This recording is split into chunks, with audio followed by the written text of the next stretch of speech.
Buenos días, bienvenidos a las entrevistas en Religión Digital. Estamos con Miguel Santiago. Miguel, muy buenos días. ¿Qué hay? Muy buenos días. Encantado, Jesús, de estar aquí con vosotros. Igualmente, venimos de escuchar un vibrante debate sobre las inmatriculaciones de la Iglesia, algo que tiene mucho que ver con el libro que además ayer mismo en este mismo foro presentaste, Los obispos de la mezquita de Córdoba. Obispos y mezquita, inmatriculaciones. No sé a qué te quieres referir cuando hablas de los obispos de la mezquita. Bueno, es en realidad una figura literaria, es un oxímoron en el que se contrastan como hechos muy distintos, ¿no? Que tiene que ver el obispo con la mezquita y que tiene que ver una mezquita con los obispos, ¿no?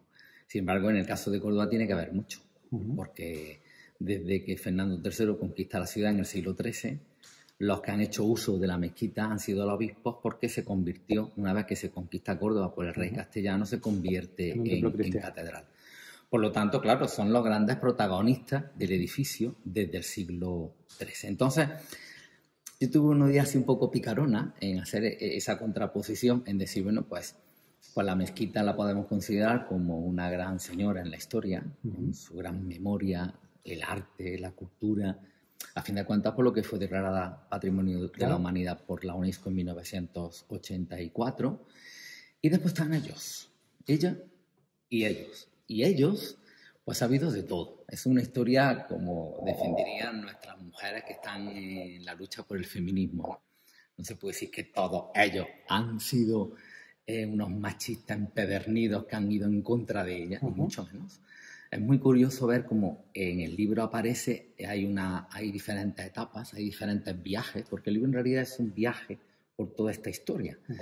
Y hay diferentes momentos, ¿no? Hay viajes en los que, por ejemplo, desde el siglo XIII al siglo XV Jesús, la mezquita prácticamente no se toca. La dinastía de los Trastámaras no tocan la mezquita. La mezquita es como la joya de la corona. Para Fernando III, Alfonso X el Sabio. Incluso, fíjate, hasta la reina Isabel la Católica, con todo lo católica que era, no le hacía mucha gracia cuando el obispo Íñigo Manrique, a finales del siglo XV, le plantea construir la primera catedral. Porque la mezquita tiene 2 catedrales por falta de uso, que es la actual capilla de Villaviciosa. Y la reina Isabel no le hace mucha gracia. Al final lo concede porque a fin de cuentas se desmonta un poquito de lo que es la entrada a la ampliación del Hakan II y repercute muy poco a lo que es el monumento como tal, ¿no? Pero a partir del 16 hay una fiebre total constructiva, quizás contaminada por la política vaticana de los papas con la construcción de las grandes basílicas.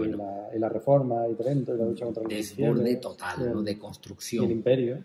Y fíjate, y en Andalucía, la catedral tanto de Sevilla como la de Granada es consecuencia de todo eso, la consecuencia de todo eso de lo que estamos hablando. Sin embargo, la mezquita, como joya de la corona, fíjate, es la única gran mezquita. Es verdad que Córdoba es la capital de Al-Ándalus y la mezquita de Córdoba era la principal, que no se toca.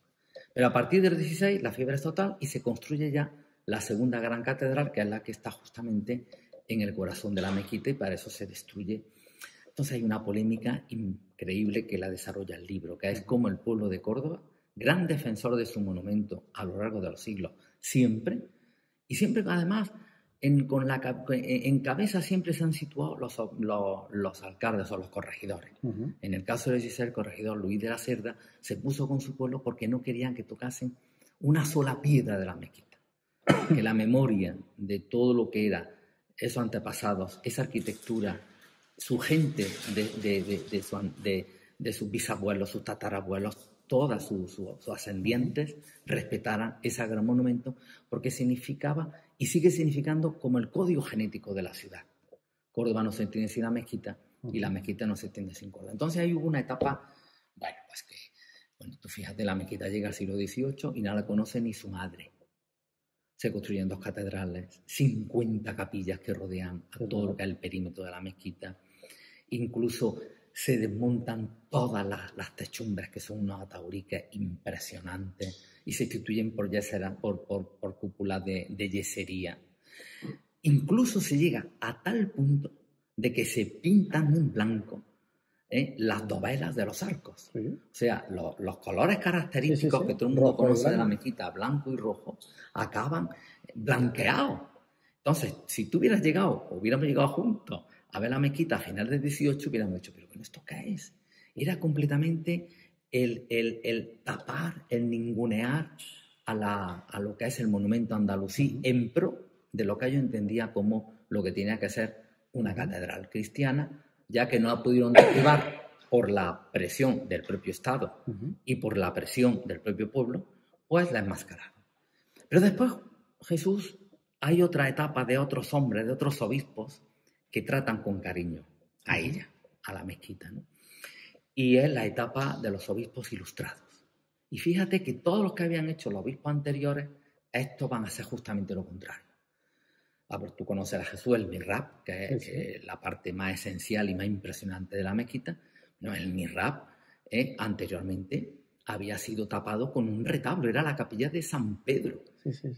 Y el mismo nicho del mihrab servía para sacristía de esa capilla. Bueno, y habían tapado los techos gallonados del más puro arte califal, el máximo del arte que se puede conseguir en la época arábigo-musulmana, y lo habían tapado ya con yeserías.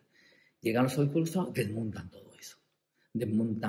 Empiezan a desmontar las yeserías, empiezan a recuperar el mihrab, empiezan a recuperar la parte de la capilla de Villaviciosa, que es una parte de acceso a la ampliación del Jacán II preciosa. Te quiero decir que hay una mentalidad del pleno siglo XXI, esa visión de recuperar lo andaluz. Entonces, los últimos obispos no han sido así. Y después ya llegamos, un ejemplo, al siglo XX. En el siglo XX ha habido obispos también muy curiosos. Por ejemplo, ayer lo nombraron, Sirarda, el obispo Sirarda, que estuvo en Córdoba en los años 70. Era obispo auxiliar de Sevilla, al final no obispo de Córdoba. Y Sirarda, curiosamente, aporta a la mezquita algo muy interesante, Jesús. Y es que recupera para los musulmanes el culto. Hay 2 congresos, se recogen en el libro. Islamo-cristiano, en el año 74, todavía en plena dictadura, y en el año 77, Congreso Islamo-cristiano, en el que hay un encuentro entre los hermanos musulmanes y hermanos cristianos, y en ese encuentro el obispo de Córdoba permite, desde el siglo XIII, que vuelvan a rezar los musulmanes el viernes delante del mihrab. Igual que después los musulmanes acompañan a las naves de la catedral para estar en misa con los católicos el domingo. Es justamente el espíritu del Vaticano II, espíritu de lo que hoy, oyendo lo que hemos sido, adolecemos mucho de Vaticano II y mucho menos de Evangelio. Ha habido también luces, como te acabo de decir, pero lo que ha sido muy significativo es que, sobre todo con la llegada del desarrollo de la democracia, los últimos obispos, que tampoco me extraña porque proceden de, podríamos decir, de la escuela más rigorista, por decirlo finamente, desde el punto de vista a José Manuel y a ti, Jesús, es una línea más ultra, que maman de Rouco y maman de todos estos cardenales últimos del boitilismo, podríamos decir. Pues las últimas jornadas de los obispos han llevado esa ideología para todo lo que hablaban, porque en los medios ya sabemos. Sí, hasta para la terminología, porque nadie daba... Para todo. Sin embargo, fíjate, Jesús, que para la mezquita de Córdoba empezaron a intentar quitarle el nombre de mezquita, la inmatricularon en el 2006, empezaron a cambiarle toda su historia andalusí, hicieron un relato completamente diferente, e incluso el actual obispo Demetrio Fernández le llegó a quitar hasta el nombre de mezquita en el año 2010. Por la lucha ciudadana, en este caso, nuevamente, del pueblo, en este caso a través de la plataforma Mezquita Catedral, conseguimos en el 2016 que se recuperase el nombre de mezquita. Y por encima de catedral. Porque... Efectivamente, y por encima del nombre de catedral, como... Bueno, pues desde que el ayuntamiento decidió, 10 años después de declarar la mezquita Patrimonio de la Humanidad, fue 1984, en 1984 se declara todo el entorno de la mezquita Patrimonio de la Humanidad, y entonces el ayuntamiento decide poner el nombre de Mezquita Catedral, porque en la declaración de la mezquita como patrimonio solamente aparece el nombre de mezquita en el año 84. ¿no? ¿Qué futuro le espera a la Mezquita Catedral? Dentro y fuera de la iglesia. Bueno, una pregunta muy interesante, ¿no? Nosotros seguimos luchando como ciudadanía para que ese futuro sea lo mejor para el monumento. Y lo mejor para el monumento no quiere decir que deje de existir la catedral dentro de la mezquita, no se está hablando de eso. Pero la mezquita es mucho más que catedral. La mezquita representa uno de los monumentos europeos más importantes, y ya no solamente de Europa, sino del mundo en su conjunto, y por lo tanto está muy por encima de lo que es la propia liturgia de la catedral.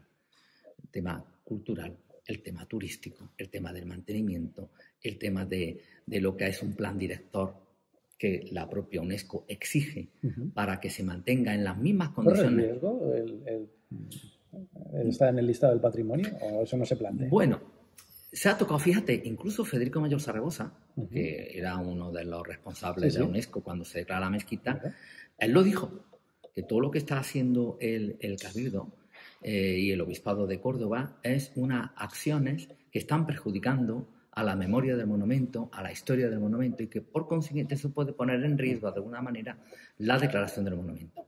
Lo que pasa es que, claro, también es tan potente desde el punto de vista del arte y de la cultura y de la historia. Claro, lo que pasa, Jesús, que en el tema material, es verdad que no se toca el tema material. Sí, pero el tema inmaterial, el tema inmaterial de lo que es la historia, lo que es la memoria, lo que es resaltar un arte por encima del otro. No se puede resaltar en la mezquita el arte cristiano por encima del andalusí. Es que es increíble, impensable.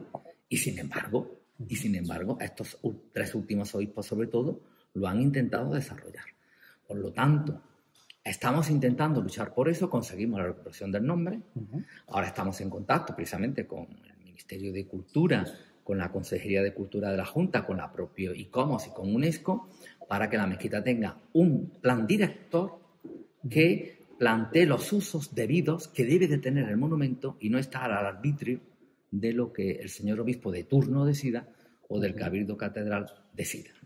¿Hay una posibilidad de que un patronato realmente haga un patronato en el que estén formando parte las administraciones y también entiendo que la Iglesia como gestora para que sea un programa real de actividades, de mantenimiento? Porque entiendo que el dinero no es lo fundamental, no estamos hablando ni siquiera de gestionar económicamente los beneficios que pueda dar la mezquita, que también podría ser. Claro. Fíjate que cuando nosotros nos constituimos la plataforma hace ya 10 años y lanzamos un manifiesto. El primer manifiesto, el primer punto era lo del nombre, que lo hemos conseguido. Y otro punto importante, Jesús, era el tema, lo que tú acabas de decir.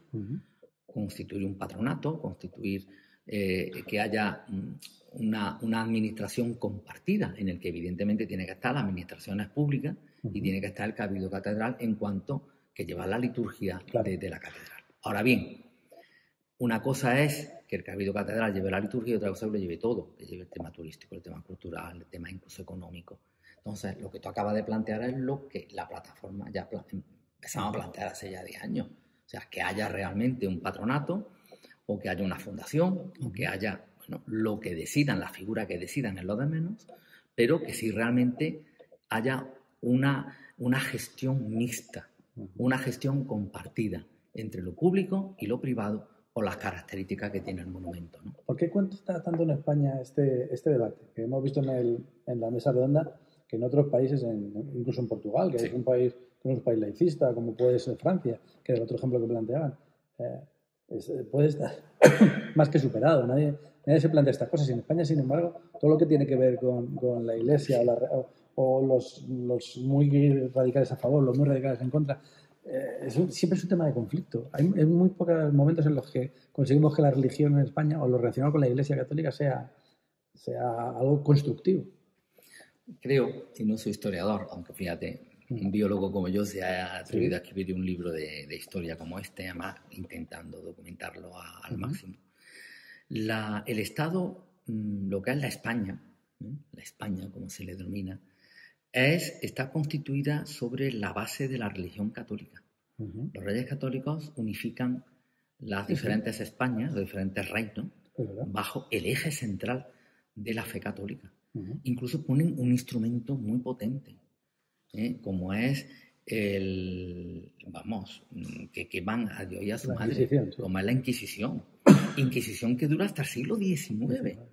Incluso los franceses, cuando llegan a España, la quitan y el maravilloso Fernando VII, entre comillas, la vuelve a poner, hasta que Isabel II vuelve a quitarla. O sea, ¿qué pasa? Y después, en el siglo XIX, cuando aparece el tema de la identidad nacionalista con mucha fuerza en Europa, España sigue... Bueno, Menéndez Pelayo, que es un gran ardid de todo eso, recoge toda esa tradición nacional católica.